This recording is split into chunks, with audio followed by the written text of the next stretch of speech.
CTM மிஷினில் பணத்தை எப்படி டெபாசிட் பண்ணுறது அப்படிங்கிறத தான் சொல்ல போகிறேன். எப்போவுமே பணம் எடுக்கிறதுக்கு பேர் ஏடிஎம் மிஷின்னு சொல்லுவோம். பணம் டெபாசிட் பண்ணுற மிஷினுக்கு பேர் சிடிஎம் மிஷின் அப்படின்னு சொல்லுவோம். இந்த சிடிஎம் மிஷினில் டெபாசிட் பண்ணும்போது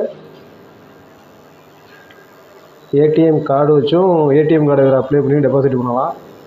ஏடிஎம் கார்டு இல்லாமல் எப்படி அதில் டெபாசிட் பண்ணுறது அப்படிங்கிறத இப்போ நான் சொல்கிறேன். கார்ட்லெஸ் டிரான்சாக்ஷன் ப்ளஸ் ஹியர் இந்த பட்டன் அமைக்க வேண்டியதான். அடுத்து கேஷ் டெபாசிட் இன் சேவிங்ஸ் அக்கௌண்ட் அந்த பட்டன் நமக்கணும். அடுத்து அக்கௌண்ட் நம்பரை போடணும்.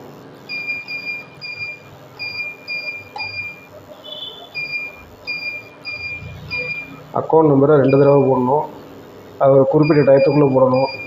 ரொம்ப ஸ்லோவாக போட்டோம் அப்படின்னா டைம் அவுட்டு சொல்லி மறுபடியும் அக்கௌண்ட் நம்பரை கேட்கும். அதான் அக்கௌண்ட் நம்பர் ரெடி பண்ணிவிட்டு தான் 2 தடவை கரெக்டாக போட்டுடணும். இப்போ யார் பேரில் அக்கௌண்ட் இருக்குது அப்படிங்கிறதெல்லாம் நேமை கன்ஃபார்ம் பண்ணிக்கணும். அக்கௌண்ட் நம்பரை கன்ஃபார்ம் பண்ணிக்கணும். கன்ஃபார்ம் பண்ணிக்கிட்டு அடுத்தது டெபாசிட்டு. அதில் அந்த கண்டிஷன்ஸ்லாம் அக்ரி. என்ன ஒரு துரதிர்ஷ்டம்னு கேட்டால் மிஷினு வேறு செய்யலை. அதனால் இப்போதைக்கு இதில் பணத்தை டெபாசிட் பண்ண முடியாது.